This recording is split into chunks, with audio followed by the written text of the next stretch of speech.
Hello everyone, स्वागत है आप सभी का आज की हमारी इस क्लास में। This is your assistant educator Ujjwala Punj and आज की इस क्लास में हम लोग gender, religion and caste chapter का लास्ट लेक्चर अटेंड करने वाले हैं, जहां पर हम बात करेंगे सारे के सारे एनसीईआरटी क्वेश्चंस के और उनके सॉल्यूशंस क्या हैं, वो सभी चीजें हम इस क्लास में देखने वाले हैं, कवर करने वाले हैं।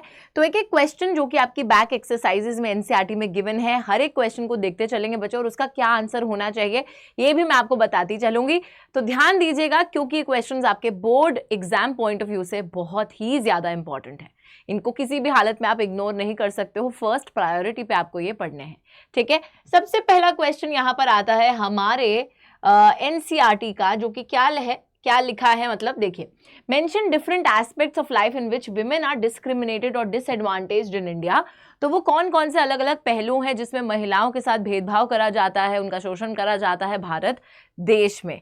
तो बच्चों, सबसे पहले तो लिटरेसी लेवल की हम बात करेंगे। लिटरेसी लेवल ऑल्दो हमारी कंट्री का काफी ज्यादा बेहतर हुआ है ओवर द इयर्स, बट अगर हम देखें कि मेन एंड विमेन का जो लिटरेसी रेट है, लिटरेसी लेवल है, उसमें काफी ज्यादा भेदभाव है। ठीक है, तो literacy rate for women is 65% against 82% for main. तो अगर कंपेयर करा जाए तो महिलाओं का लिटरेसी रेट काफी कम है आदमियों के कंपैरिजन में। This shows that since independence gap between the ratio of men and women with respect to literacy can not be filled. आजादी से लेकर अब तक इतनी सारी पॉलिसीज लाने के बाद महिलाओं के हक में और उनको एक इक्वल लेवल पे लाने के लिए स्टिल हम देखते हैं बच्चों कि अभी भी महिलाओं और पुरुषों के बीच का जो अंतर है लिटरेसी रेट में, वो अभी तक बरकरार है। ऐसा क्यों है? Because most of the parents prefer to send their boys for education, और लड़कियों को उतना ज़्यादा भेजना प्रेफर ही नहीं करते, और अगर भेजते भी हैं तो फिर हायर एजुकेशन के लिए नहीं भेजते। ड्रॉप आउट रेट्स लड़कियों के बहुत ज़्यादा होते हैं। So all of these things, ठीक है, they don't like to spend money on a girls education, that's the whole thing. फिर हायर एजुकेशन की बात करें, कंपेयर करें percentage of boys and girls opting for higher studies after school, it is lower for girls as they tend to drop out after schools. This is because parents do not wish to spend their resources on a girls education which is quite expected in the boys case. तो यार, अगर parents ने अपने बच्चों को एक like normal level की education provide कर भी दी, बट जब हायर लेवल की बात आती है तो वहां पर लड़कों पर पैसा खर्चना ज्यादा प्रेफर करते हैं। माँ बाप लड़कियों की हायर एजुकेशन पर पैसा खर्चना प्रेफर नहीं करते, क्योंकि उनको लगता है कि यार इनकी तो शादी ही करनी है, क्या करेंगे इतनी पढ़ाई लिखाई करके। ड्रॉप आउट रेट लड़कियों का ज्यादा, वही जो सेम चीज मैं आपको बता रही थी। तो हायर एजुकेशन में भी लड़कियों का परसेंटेज काफी कम देखने को मिलता है in comparison to men. Now next thing is, यहाँ पे थर्ड चीज है हाईली पेड जॉब्स। यहाँ पे भी percentage of women working in highly paid jobs is quite less, ठीक है, still smaller than that of men. On an average, Indian woman works 1 more hour more than an average man, yet much of her work is not paid and therefore not valued. यहाँ वही बात करी जा रही है कि although 1 घंटा ज़्यादा भी महिलाएं काम करती है, लेकिन फिर भी उनके काम को इतना दर्जा नहीं दिया जाता, इतनी वैल्यू नहीं दी जाती है। लड़कों के काम को ज़्यादा अप्रिशिएट करा जाता है, और व्हाट वील से कि उनको ज़्यादा पे भी करा जाता है उस काम के लिए। सो दिस पे parity has been existing, alright, yet much of her work is not paid, therefore not valued. ज़्यादातर उनके काम को उतना पे भी नहीं करा जाता, ज़्यादा वैल्यू भी नहीं करा जाता है, which is definitely a bad thing. और आप सभी को पता है ऐसा क्यों होता है। इसलिए नहीं है कि लड़कियां केपेबल नहीं है उस काम के, ऐसा इसलिए है क्योंकि बच्चों उनको उतने स्किल्स ही नहीं प्रोवाइड करे जाते, उतनी प्रोफेशनल डिग्रीज ही नहीं प्रोवाइड करी जाती हैं कि वो उस लेवल पे ज़्यादातर दिख सकें। तभी उनका जो शेयर है हाईली पेड जॉब्स में वो काफ़ी कम है। साथ ही में इक्वल काम कर भी रही हैं जब लड़कियां लड़कों के साथ में, तो उनको बराबर पैसा नहीं दिया जा रहा था इक्वल काम का भी। दैट इज द रीजन कि इक्वल रेम्यूनरेशन एक्ट आता है 1976 में, जहां पे ये बोला गया कि equal pages should be paid for equal work. ठीक है, तो यहाँ ये बोल दिया गया कि अगर बराबर ही सब काम कर रहे हैं, तो अगर आदमी को उतना पैसा मिल रहा है तो औरत को भी सेम ही पैसा मिलना चाहिए बराबर काम का। However, in almost all areas of work from sports to cinema to factories and fields, women are paid less than men even when they both do the exactly the same work. तो यहाँ पे वही बात करी जा रही है, sports, cinema, factories, farms, हर जगह देख लो, हर सेक्टर में देख लो, चाहे महिलाएं सेम काम भी कर रही हैं आदमियों की तरह, लेकिन उनको फिर भी उस काम का भी पैसा कम दिया जाता है। तो एक पे पैरिटी एग्जिस्ट करती है, ऑल्दो इक्वल रेम्यूनरेशन एक्ट आ गया है, एग्जिस्ट करता है। ठीक है, तो ये कुछ चीजें जिसमें दे आर हाईली डिसएडवांटेज। इसके बाद चलते हैं नेक्स्ट क्वेश्चन पर। नेक्स्ट है different forms of communal politics with 1 example each. तो बच्चों यहाँ फॉर्म्स ऑफ कम्युनलिज्म हमको बताना है। We all know there are 4 forms of communalism. सबसे पहला फॉर्म जो कम्युनलिज्म लेता है, दैट इज जब यहाँ दिमाग से चालू होता है, जब आप किसी दूसरे के धर्म के अगेंस्ट कुछ प्रेजुडिस, स्टीरियोटाइप क्रिएट कर लेते हो, है ना, और ये मानने लगते हो कि आपका धर्म सबसे ज्यादा सुपीरियर है और बाकियों के जो धर्म है वो आपसे इनफीरियर है। ओके, एग्जाम्पल है मिलिटेंट रिलीजियस ग्रुप्स। हाँ, कि आपने एक अवधारणा बना ली कि यार ये वाला जो रिलीजियस ग्रुप है ना, दे हैव मिलिटेंट टेंडेंसीज, ठीक है, टेररिज्म से ये लोग रिलेटेड है। तो ऐसे प्रेजुडिसेस आप लोग बनाकर रख लेते हो, जिसकी वजह से you kind of start feeling कि your religious group is superior, the other person religious group is inferior. Alright, next चीज यहां पर आती है quest for political dominance of your religion over another in a community.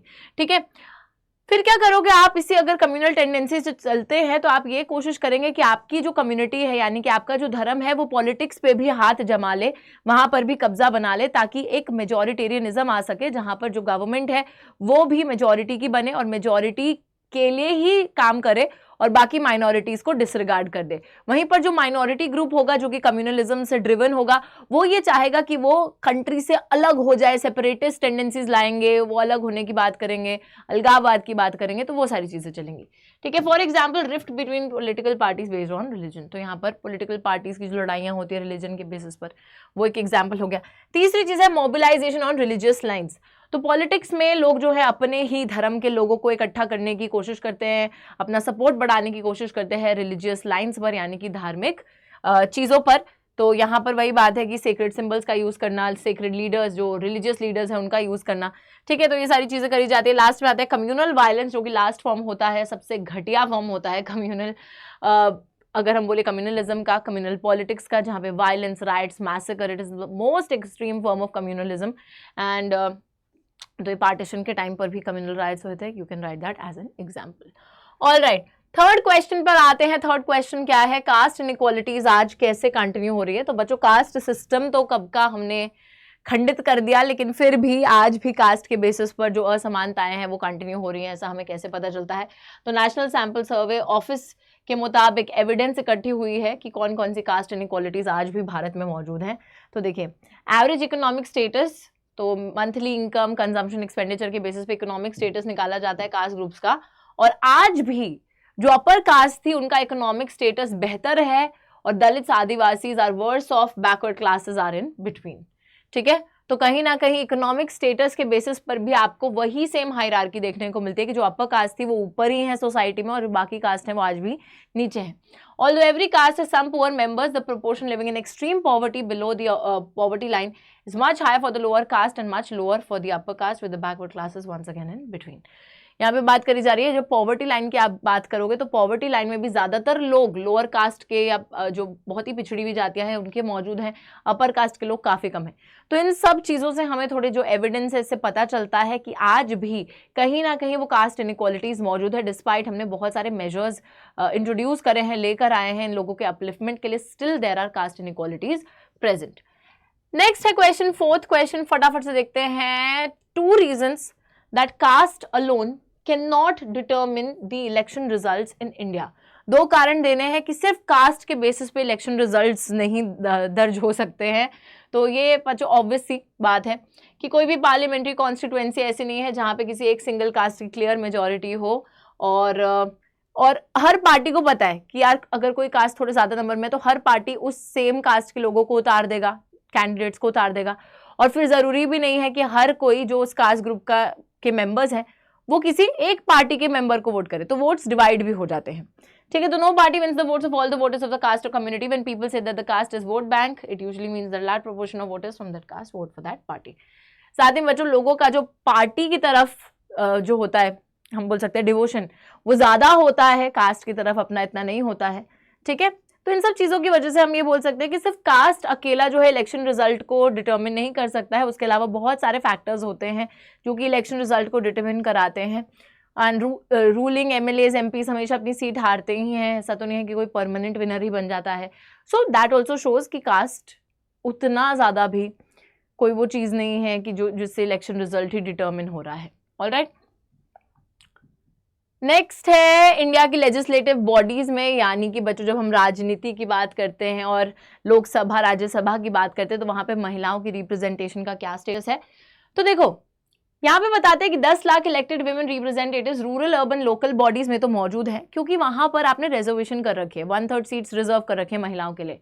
Women's organisations activist demand कर रहे हैं कि एक similar reservation at least 1/3 seats Lok Sabha state assemblies में भी महिलाओं को दी जाए। और एक जो विमेन रिजर्वेशन बिल है with this proposal has been pending before the parliament for more than a decade. ठीक है, 10 साल से पेंडिंग है, no consensus over this issue, bill has not been passed. लेकिन यार देखो, ऑल्दो ये बिल डेफिनेटली पेंडिंग था, लेकिन हम क्या देखते हैं कि रिसेंटली, तो आप ये नहीं लिखोगे, आप लिखोगे कि recently after 27 years women's reservation bill जो कि इंट्रोड्यूस करा गया था पार्लियामेंट में, उसको पास कर दिया गया है in both the houses of the parliament, और इसके थ्रू 1/3 रिजर्वेशन जो है महिलाओं को प्रोवाइड करी जा रही है. So a very historic thing that has actually happened. तो अभी पास हो गया है, बुक में थोड़ी पुरानी इन्फॉर्मेशन है, पास हो गया है, लागू होने में थोड़ा सा टाइम लगेगा, तो ये वाली चीज आप लिखेंगे. ठीक है, चलिए नेक्स्ट है यहाँ पर सिक्स्थ क्वेश्चन में क्या लिखा है, mention any 2 constitutional provisions that make India a secular state. Bharat को एक सेक्युलर देश कौन सी कॉन्स्टिट्यूशनल प्रोविजंस बनाती हैं, चलिए फटाफट से बता देते हैं. तो सबसे पहली चीज, भारत देश में कोई भी ऑफिशियल रिलीजन नहीं है. बच्चों हमारे देश का कोई ऑफिशियल धर्म नहीं है. ऐसा नहीं है ना कि हम किसी एक धर्म का नाम लेकर बोलते हैं कि ये हमारे देश का धर्म है, नहीं, ऐसा बिल्कुल भी नहीं है. ऑल्दो आपने जब पावर शेयरिंग चैप्टर पढ़ा था तो आपने देखा था कि किस तरीके से श्रीलंका में बुद्धिज्म को संविधान में मेंशन करके लिखा गया था कि जो गवर्नमेंट होगी वो उसे प्रोटेक्ट करेगी, फॉस्टर करेगी, है ना, कॉन्स्टिट्यूशन प्रोटेक्ट और फॉस्टर करेगी. बट ऐसा कुछ भी हमारे देश में नहीं है, कोई ऑफिशियल रिलीजन नहीं है, साथ ही में किसी भी स्पेशल स्टेटस कोई भी धर्म को नहीं दिया जाता. हमारे संविधान द्वारा सभी धर्मों को बराबर माना जाता है. उसी के साथ कॉन्स्टिट्यूशन ये भी बोलता है कि सारे इंडिविजुअल्स, कम्युनिटीज हमारे देश में किसी भी धर्म में मान सकते हैं, उसकी प्रैक्टिसेस को फॉलो कर सकते हैं, प्रोफेस कर सकते हैं, प्रोपोगेट कर सकते हैं. और अगर कोई चाहता है कि मैं किसी भी धर्म को ना मानूं तो उसके लिए भी आप आजाद हो. मतलब if you don't want to follow any religion you are also free to do that. मत मानो यार, ठीक है, तुम पे डिपेंड करता है. चलिए नेक्स्ट आते हैं, यहाँ पर 7th क्वेश्चन है, जब हम जेंडर डिविजन्स की बात करते हैं तो what do we refer to. मैंने बच्चों आपको बताया था कि जेंडर जो है ये चेंजेबल भी होता है and it is not natural. ठीक है, याद रखिएगा जेंडर हमेशा चेंजेबल होता है, it is not natural. And जब हम जेंडर को रेफर करते हैं तो what do we refer to, we refer to biological differences between men women. बिल्कुल भी नहीं, बायोलॉजिकल डिफरेंस होता है सेक्स, है ना. Sex is the biological difference, कि आप पैदा कौन से रिप्रोडक्टिव ऑर्गन्स के साथ हुए हो, तो that determines the sex which is the only thing that is natural. ठीक है, लेकिन जब हम जेंडर की बात करते हैं, gender actually refers to the unequal roles assigned by the society to men and women. Unequal roles, जो एक आपको अनइक्वल दर्जा दे दिया जाता है समाज द्वारा, आदमियों को अलग, औरतों को अलग, कि आदमी जो है वो रोएगा नहीं, औरत जो है वो तो रोएगी, वो तो सेंटिमेंटल है, वो तो इमोशनल है. लड़का जो है उसका फेवरेट कलर ब्लू है, लड़की का फेवरेट कलर पिंक है. लड़का जो है उसको जो है खिलौने में गाड़ी दी जाएगी, रोबोट दिया जाएगा, लड़की को बारबी डॉल दी जाएगी. ठीक है, तो ये जो सारे अनइक्वल रोल्स डेजिग्नेटेड हैं, These are designed by the society and gender, इसी चीज को बोला जाता है. चलिए नेक्स्ट क्वेश्चन है यहाँ पर 8th क्वेश्चन, इंडिया में सीट्स महिलाओं के लिए कहाँ पर रिजर्व्ड हैं. यार वैसे ना now actually this question should change because ultimately recently हम क्या देख रहे हैं कि अब महिलाओं को रिजर्वेशन लोकसभा राज्यसभा में भी मिल गई है. बट ठीक है, क्योंकि पुरानी वाली बात हो रही है, तो पंचायती राज बॉडीज यानी कि लोकल गवर्नमेंट में महिलाओं को रिजर्वेशन दी गई थी 1/3. आ जाइए आगे, यहाँ पर 9th क्वेश्चन है. 9th क्वेश्चन क्या है, consider the following statements on the meaning of communal politics. It is based on the belief that one religion is superior to the other. क्या कम्युनल पॉलिटिक्स से मानता है कि एक धर्म दूसरों से ज्यादा सुपीरियर है? बिल्कुल मानता है, बिल्कुल सही है. People belonging to different religions can live together happily as equal citizens. ये तो नहीं मानता भाई कम्युनल पॉलिटिक्स कतई. वो ये नहीं बोलता है कि लोग अलग अलग धर्म के साथ में रह सकते हैं, नहीं, बिल्कुल भी नहीं. ठीक है, वो कहता है रह ही नहीं सकते साथ में. Followers of particular religion constitute one community. हाँ, ये भी बोलता है कि एक धर्म को जो मानने वाले लोग हैं वो एक समुदाय का हिस्सा है. State power can not be used to establish the domination of one religious group over others. वो यहाँ पे बोला जा रहा है कि स्टेट पावर को नहीं यूज करना चाहिए किसी एक धर्म की डोमिनेंस को एस्टैब्लिश करने के लिए. तो भाई ये वैसे सही बात है, बट कम्युनल पॉलिटिक्स नहीं मानता. तो ए और सी में विश्वास रखता है कम्युनल पॉलिटिक्स. तो यहाँ पर ऑप्शन जो 3 है, ए एंड सी, कौन सी स्टेटमेंट्स करेक्ट है? ए एंड सी. ठीक है, तो कम्युनल पॉलिटिक्स ऑब्वियसली ये मानता है एक रिलीजन दूसरों के सुपीरियर एंड फॉलोअर्स जो है एक रिलीजन के वो एक कम्युनिटी फॉर्म करते हैं. चलिए नेक्स्ट क्वेश्चन आता है, हमारा 10वां प्रश्न कहाँ है? ओके, हमारे संविधान के बारे में कौन सी बात गलत है? Which of the following statements about India's constitution is wrong? चलिए पढ़ते हैं. Prohibits discrimination on the grounds of religion. धर्म के नाम पर डिस्क्रिमिनेशन नहीं करने देता, तो ये तो सही है बात. Gives official status to one religion. ये बात गलत है, कोई किसी धर्म को कोई ऑफिशियल स्टेटस नहीं दिया जाता. सभी इंडिविजुअल्स के पास फ्रीडम है to profess any religion. Ensures equality of citizens within religious communities. बिल्कुल सही. तो गलत बात ये वाली है, ये वाली. कि किसी एक धर्म को ऑफिशियल स्टेटस देना, जो कि हमारा संविधान बिल्कुल भी नहीं करता है। चलिए next. Okay, social division based on dash are peculiar to India. Peculiar का मतलब है कि सिर्फ भारत में ही पाए जाते हैं और कहीं नहीं पाया जाता ये सोशल डिफरेंस या social division based on caste. ठीक है बच्चों, तो कास्ट बेस्ड जो सोशल डिवीजन है या सोशल डिफरेंस है वो सिर्फ भारत देश में पाया जाता है। रिलीजन और जेंडर वाला तो वर्ल्ड वाइड पाया जाता है, लेकिन ये वाला सिर्फ इंडिया में ही यूनिक है। चलिए, okay, now next and the last question here is match the following. So we will match the following. ठीक है, यहाँ पर दोनों लिस्टों को मैच करना है। A person who believes in equal rights and opportunities for women and main. First वाला कौन होता है? फेमिनिस्ट। सभी को पता है कि फेमिनिस्ट ही वो व्यक्ति होता है जो इक्वल अपॉर्चुनिटीज, इक्वल राइट्स में विश्वास रखता है आदमी और औरतों के। उसका नेक्स्ट है person who says that religion is the principal basis of a community. धर्म ही सब कुछ है। ये कौन हो गया? A, communalist. Sorry, okay. Third वाला क्वेश्चन है a person who thinks that caste is the principal basis. Caste को जो इंसान मानता है वो क्या हो गया? कास्टिस्ट। और फोर्थ वाला हो गया person who does not discriminate on the basis of religion, तो वो हो गया ऑप्शन सी, सेक्युलरिस्ट। तो 1 का बी, 2 का ए, BADC। BADC कौन सा ऑप्शन है? ये वाला ऑप्शन बी। ठीक है, तो ऑप्शन बी करेक्ट हो गया है, मैच भी कर दिया है। और इसी के साथ हमारे जेंडर रिलीजन कास्ट चैप्टर का हो गया है अंत। और यहाँ पर बच्चों हमने जो है सारे के सारे NCERT क्वेश्चंस को भी कंप्लीट कर लिया है, सभी के सोल्यूशंस को देख लिया है। I will see you in the next class with a new chapter. लेकिन इस वीडियो को जरूर लाइक कर दीजिएगा और अपने सभी के सभी दोस्तों के साथ इसको शेयर भी कर दीजिएगा। तब तक के लिए take care and bye bye guys.